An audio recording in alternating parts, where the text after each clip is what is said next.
ভাই যে পাগল আছে তোমরা ক্রেজি বলছো, and you're talking about him in such a way that Kishore Kumar is mad, he's crazy, he's eccentric. Go back to see that guy যে আজ চলকে তুঝে আর মঞ্জিলে আপনি জায়গায় গিয়েছে।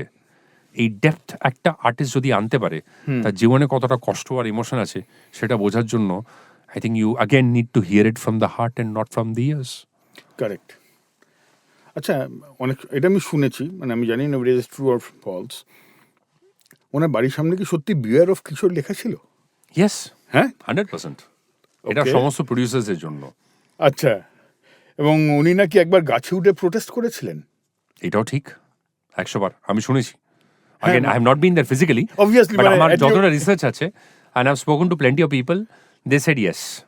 আবার আমি এটাও শুনেছি, মানে যেহেতু আজারভিন্দ আর কিশোর কুমারের নামটা একসঙ্গে চলে আসে, আমি বলছি না অন দ্য সেম প্ল্যাটফর্ম, তো তখনই আমি মানে পড়তে পড়তে শুনতে রাদার না, এটা আপনার বলাটা ভুল না, কারণ 4th of August আমাকে সবাই ফোন করে হ্যাপি বার্থডে উইশ করে বিকজ অফ ক্রেজি ফর কিশোর এই শোটা।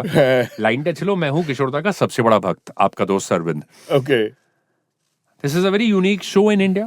আমার মনে হয় না ক্রেজি একদম। ফর কিশোরের মতন কোনো শো রেডিওতে হয়, আমি তো শুনিনি, বিকজ মানে হিন্দি বা বাংলাতে তো শুনিনি অ্যাটলিস্ট। ইয়েস, বিকজ ইটস নাও মানে বম্বেতে আর কলকাতায় বিভিন্ন শহরে এই শোটা Brother, আসে। you have patented that show. You are the মানে for the first father time of that show বলতে सी গেলে। की हो तो ये शो এর আগে Kishore Kumar was projected as वो पैसे नहीं लेते थे, वो थोड़े पागल थे, মানে কিশোরদা কামড়ি দিত প্রডিউসারকে।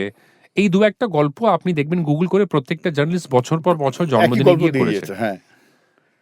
টোটাল সংস কত কিশোর কুমারে কেউ জানে না।